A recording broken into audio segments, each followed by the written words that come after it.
Hey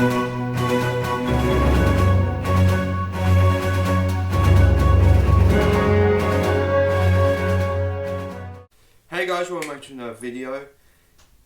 I have just finished recording my Spider-Man LOTUS review, so now I am going to give you my ranking of all the live-action Spider-Man movies released so far. I just want to say this before we start. I don't think that there is a single bad Spider-Man movie. There are ones that are like more than others, and there's ones that are like least than others, but I don't think that none of them have done an awful job of capturing the essence of Spider-Man, and all of the castings for every franchise are on point. So let's get into it. So number 11 for me is the Amazing Spider-Man starring Andrew Garfield and Emma Stone. Now, if you guys remember when I did my review of the Amazing Spider-Man leading up to No Way Home, I did say that that one is the worst Spider-Man movie, even though that I do kind of feel that way. I said in my review for that movie is that it's boring. It doesn't, like, everything shot at night, it's trying to be the Dark Knight, even though that some of that is, I still feel that way about it. It's grown on me, like, since that time I did that reaction with Mum of going through all the Spider-Man movies leading up to No Way Home.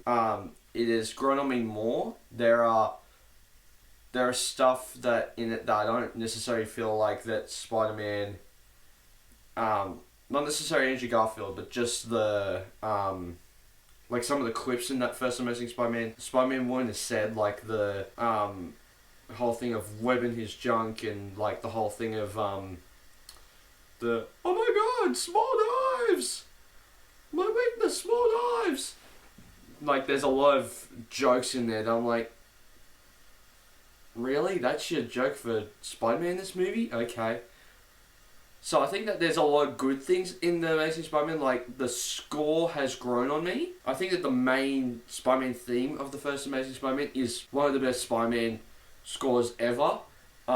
It's kind of set above the Tom Holland theme for me. And also there's a lot of great chemistry between Andrew Garfield and Emma Stone. I don't think the Lizard is a great villain. Like, even in No Way Home, they haven't really improved the Lizard. I think that there's a lot of great things in the first Amazing Spider-Man, but I don't think that it's anything groundbreaking. I think that it's something that I would watch over and over again because it's a Spider-Man movie, but not necessarily because I think it's one of the best Spider-Man movies ever made, type thing. So, and then number 10 for me is the new installment in Spider-Man LOTUS. I think that there's a lot of great stuff in here. I think that there's a lot of stuff with the whole thing of dealing with Gwen Stacy that I really love in this movie. I think that there's a lot of, like, the whole thing with the kid and how he gets invited to this kid's home to spend a few moments with him before he passes away. It's great. I think my main issue is, and I said this in the review, it's too long. It's 2 hours. And there's no reason why a fan film like that needs to be 2 hours. But it's weird because you kind of need the 2 hours because you feel the depressed emotion that this fan film wants you to feel. You feel why Peter Parker's depressed about Gwen. See how he's treating MJ and Harry. You see how Harry's treating himself with the pills and stuff. You see like MJ doing her typical stuff with the parties and stuff, going to parties and still feeling depressed about Gwen, Harry and Peter. You get awesome moments with Gwen and Peter for the short amount of time that she's actually in the movie. You actually get some interesting stuff that I mentioned in my review, the whole nightmare sequence of Gwen and Peter realizing that Peter is the one who killed Gwen, and the montages and all that, and the swinging scenes are we can get to some good swinging sequences later when we get up the list. But I think that there's a lot of good things in Spider-Man Lotus that people don't really see because they just let the behind-the-scenes drama infect the movie. Very much like how they did with The Flash. When they saw The Flash, they're like, oh, we can't separate the character and the actor. They do the same thing with Spider-Man Lotus and with the director and the actor and that sort of stuff. But I think that they do a good job in this fan film. I think that there's something there that's like, you just cannot be beaten when it comes to Spider-Man dramas. Because this, like I said in the review, this isn't a Spider-Man movie. This is a drama movie with Spider-Man and his friends in it. And I think that that's a great way to take a great interesting idea to go with a character like Spider-Man. Because you don't really get that in his movies at all, really. And then number 9 for me is Venom. And yes, I am including the Venom movies because they still have ties to Spider-Man, and they're also going to, third movie's going to lead up to a Spider-Man and Venom crossover. So Venom 1, I like Venom 1 more when I rewatched it. When I saw it in the theater, I was like, this is like not boring, but like this. It was that was back when I had my glasses that year, and I was wearing them a few times, but I wasn't wearing them a lot. And it was kind of like, it was hard for me to stay open. So because at home when I watched it, I was wearing my glasses, I was like, this is a great movie. But I don't think it's as good as these other Spider-Man movies I'm about to mention. So I think that there's a lot of good things in Venom 1. I think Tom Hardy is a great Venom. You get a lot of the back and forth relationship with Eddie and Venom that you don't really get in things like Spider-Man 3 and that sort of stuff. You get a lot of, like, the villain is kind of whatever, but I think that there's a lot of great rivalry between Eddie and Venom in that relationship of what to do with that relationship, and even in the second one. So since I just did the first one, I might as well do this one. Number 8 for me is Venom Let There Be Carnage, and I actually like this one more than the first one. I think that Carnage was a great villain. They got the essence of the Carnage character from the comics. I think that there's a lot of brilliant ideas of like of Venom leaving Eddie because they're always disagreeing all the time. So Venom goes on kind of a rampage of finding different hosts to get away from Eddie, and ends up killing some because they're not the perfect hosts. And then there's a lot of people that do live because he's actually a great host for. They're a great host for him, and that's how you lead to the fun party stuff and that sort of stuff. I think that's just great, and the whole thing of the Funnel Bell having the whole thing in a church and having Cletus marry Shriek and having that be the place of the Funnel Bell is just so cool. And the whole line of, "Oh shit!" It's like, "That is a red one.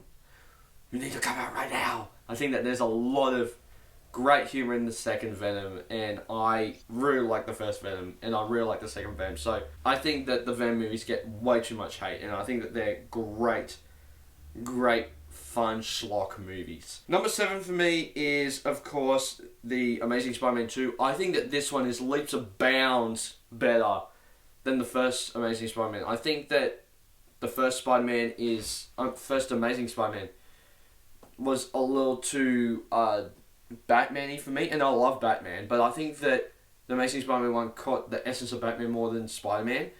The second one basically throws all of that out the window and goes like, we're going to keep our logo, we're going to keep the universe, we're going to keep the big long spider, but I think that we can go into the direction of the Raimi movies because that's what people love, and we can have Spider-Man fighting more during the day, and we can have one of the best costumes ever seen in a Spider-Man movie ever. I think that the Amazing Spider-Man 2 suit is up there with the Raimi suit for me. Like, it's just an amazing suit. And I think that we can continue on with the love story with Gwen.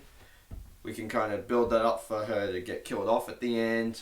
Set up the Sinister Six, which is something that the Raimi movies never bothered to do. Even though I love those Raimi movies, the Raimi movies never set up the Sinister Six. They just kind of had one or with the third one, 3 different villains. I think that there's a lot of things that you could do with Spider-Man that doesn't necessarily feel like cluttered. Even though that this movie does feel cluttered at times, it's not like... It's at least watchable. Like, it's not like... I think that this movie gets way too much hate, and I think it's one of those things where it's like, they were trying to set up the universe of Spider-Man. It's like, if you don't have Iron Man or any of the MCU, let's do a Spider-Man universe and kind of build that up. And I think that this movie is really, really great. And not only that, but the Hans Zimmer score, like, I think that the main Spider-Man score for this movie is really cool and is one of the best. Like, it's the second best Spider-Man score to me ever, and I think it's really, really cool. And I think that's one of the things where it's like you have some of the best music in this movie. Like, you don't... I think that it's a little weird that you have the speaking in the electro theme, but I think that the actual electro theme, like the instrumental score bit, is really, really dope. And I think that there's a lot of... I think that the Gwen Stacy death theme is really, really cool. I love that theme, and it's so cool. Just the slow kind of music, and I just love The Amazing Spider-Man 2. I think that it's one of the more underrated Spider-Man and comic book movies ever made. And then, so number 6 for me is Spider-Man 3. Spider-Man 3 is another one of those movies that I think is get really, like, too much hate for me. And so there's a lot of stuff in there that are really, really good. And I think that's one of those movies that people see the bad stuff before the good stuff. I think that there's a lot of good stuff with the Sandman storyline, and the way that they retcon the first Spider-Man movie is actually kind of really, really kind of upsetting. I think that there's a lot of great stuff in Spider-Man 3. I think that Harry's story as the Goblin is really, really cool, and I think that the whole thing with the Goblin and having that kind of be the main story for this movie is really, really cool. The only weakness for me about Spider-Man 3 is Venom. Venom, I think I don't mind the whole face opening up thing that they do, because they actually do it in Venom 2018, and no one has a problem with that, where they kind of do show Tom Hardy's face. They don't do it a lot, but they do it a few times, like that last moment where it's like, "Hi, Venom." I think that there's a lot of cool ideas with Venom, but I think it's too overbloated with the actual story of this movie. And the black suit is so cool, and I think the whole storyline of Peter kissing Gwen and having the whole thing with MJ being mad at him is really, really cool. Even though that MJ is a bit of a terrible person in the Raimi movies, like literally in Spider-Man 3, she goes from, I'm going to go and hang out with my boyfriend Peter, and then when I broke up with him, I'm going to go back to my old boyfriend Harry Osborn, and all that, and it's just very, very weird. But I think that there's a lot of great stuff to like about Spider-Man 3. I think that's one of the more overhated comic book movies and Spider-Man movies ever, in my opinion.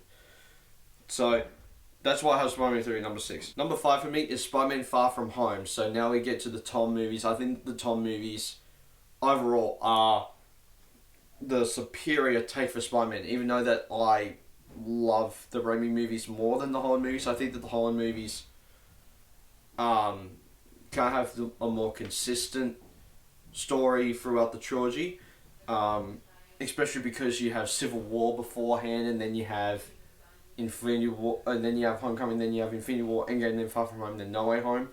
I think that's so cool that they did it that way. And I love the whole thing of Tom Holland in Far From Home. I love the inclusion of Nick Fury, all of that, and having the whole thing of the Skrull showing up at the end is so cool in that movie. And I love Jake Gyllenhaal's Mysterio in that movie. I think that, I don't know if I put him higher than Vulture or lower than Vulture. I would think they'll put them around the same because I love Jake Gyllenhaal. I think that he was great. I think that there's a lot of movies, Spider-Man movies that have great villains, and I think that Mysterio is one of them, and I really love how it ends on the opening to No Way Home, where it's like, Spider-Man's name is Peter Parker. I think that there's a lot of things about Far From Home that I think it's one of the more unappreciated Spider-Man movies. I think it's one of the better ones that we've gotten. So, number 4 for me is Spider-Man Homecoming. Now, I have this high because I think it's better than a lot of these other movies, but I think that this movie kind of gets the whole... I don't think that there's a lot of... I think that there's a lot of cool fight scenes and scenes in this movie, but we don't get the traditional Spider-Man stuff, which we get more the... traditional Spider-Man in even Far From Home, and when we get later to No Way Home. I think that there's a lot of great things in Homecoming that people love Homecoming, but I think that there's a lot of people that don't love Homecoming because of the whole thing of making Spider-Man Iron Boy Jr. and stuff like that, and I think that there is a lot of cool stuff in Spider-Man Homecoming that people just don't see, and I think that it's one of the better Spider-Man movies that we've gotten, and basically and people say that there's no Uncle Ben in this universe. That's why Uncle Ben is Tony Stark. So I think that there's a lot of good things in Homecoming, and we get a lot of great Spider-Man scenes. We get a great Spider-Man villain in Michael Keaton's Vulture. We get a lot of great stuff in Homecoming, and I think that there's a lot of things in there that's just like, it's really, really, really good. I think that catches more of the essence of Spider-Man than some of the stuff like Amazing Spiderman and even Lotus and TASM 2 when SpiderMan 3 and Far From Home. So I think Homecoming is really, really, really, really, really good. And then number 3 for me is Spider-Man 2. I think that Spider-Man 2 is a little bit of... I see why people really love it, but I think it's a little bit of an overrated Spider-Man movie, in my opinion. I love Tobey Maguire's Spider-Man. He is my favourite Spider-Man of all time. I think that his suit is amazing. I think that his villains are the best in... I even don't mind Topher Grace's Venom, but I think that he's one of the weaker ones in Tobey's movies. But I love the new Goblin. I love the normal Green Goblin. I love Ock. I love Sandman. Ock is one of the best Spider-Man villains ever made, and we'll get to a movie with him a little later. But I think that Doc Ock is one of the best Spider-Man villains that we have seen in No Way Home and Spider-Man 2. That they the castings were on point for these Spider-Man movies. And it's just so cool to see that, Tobey Maguire does so good in all 3 of those movies, and he is one of the main reasons why Spider-Man 3, Spider-Man 2, and Spider-Man 1 work. And I think that he is the best Spider-Man ever, and I love his version of Spider-Man. I think that Spider-Man 2 is one of his best versions, one of his best movies with Spider-Man. And I just love Spider-Man 2. I think that's really good. I don't think 2.1 is better than the theatrical cut. I think that I'm one of those people that like to sit through the movies in one setting and get through the movie.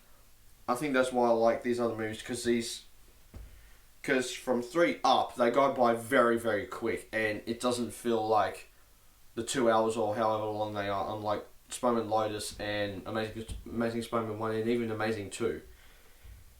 So then number 2 for me is the first Spider-Man. I have so much nostalgia with that. I legit remember going up to my grandma's house and she had the tape there, and I would put the tape in and watch it on VHS over and over again. Then when I got it on DVD, I would watch it lots more times, and I love that first Spider-Man. It's one of the best superhero origin stories ever, and Willem Dafoe as the Goblin is so good. Even though that it's a little goofy with the Power Ranger suit and stuff, I think that he is a great Spider-Man villain and one of the best. I think that there is no comparison.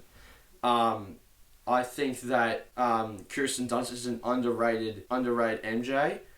I think that if we got Shailene Woodley's Mary Jane, they would put Shailene Woodley's Mary Jane over Kirsten Dunst, and then they would put Zendaya's MJ over those two. I think that because Kirsten Dunst gets shit on when it comes to Spider-Man girlfriends, I think that she's an underrated Mary Jane, because I think that she looks like MJ from the comics. She captures the essence. I think that there's a lot of great stuff with Kirsten does as MJ. I think James Franco is the best Harry Osborn ever. It's so good. And there's a lot of... Spider-Man 1 is one of my favourite movies of all time. With also Spider-Man 2. And then that leads us to our number 1 in Spider-Man No Way Home. Yes, Spider-Man No Way Home is my favourite Spider-Man movie of all time, because we hear rumours when that movie was coming out about who was going to be in it. We heard about the villains beforehand, because no one can get recastings better than Willem Dafoe as the Green Goblin, Alfred Molina as Dr. Octopus, Jamie Foxx as Electro, even Thomas Hayden Church as Sandman, and Rhys Ifans Lizard. And even though that they got 4 of the 5 villains right in those movies, I think that Lizard didn't improve it at all, because I think that there's something about Lizard in No Way Home that's like, no, that's not how it's supposed to be. You're supposed to improve the villains from your previous movies, but you didn't improve the Lizard, or except for just making him a generic monster, which I was fine with, but I wish that we got a little bit more of a better thing with the Lizard. So I think that there's a lot of good things in No Way Home, and plus it brought us back all 3 Spider-Man on the big screen, and I think it was so cool to see that, because we kind of knew that they were going to be in it, but we weren't really sure. We knew that the villains were, but there was a anticipation of like, when is it going to happen, when's it going to happen, when's it going to happen? And when Andrew Garfield jumps out of the portal and takes his mask off, you're like, oh my god, they did it! They did it! And even with Tobey Maguire, even though that Andrew's entrance is the more exciting one, because he's the one that runs and jumps through and takes the mask off, and Tobey's one is more of the subtle one, where he just Ned goes home Peter Parker, and you just see Tobey just kind of walking in with nothing on, with no Spider-Man suit on. You just kind of like, okay, but you still had that relief of like, yes, Tobey's back! The legends have returned!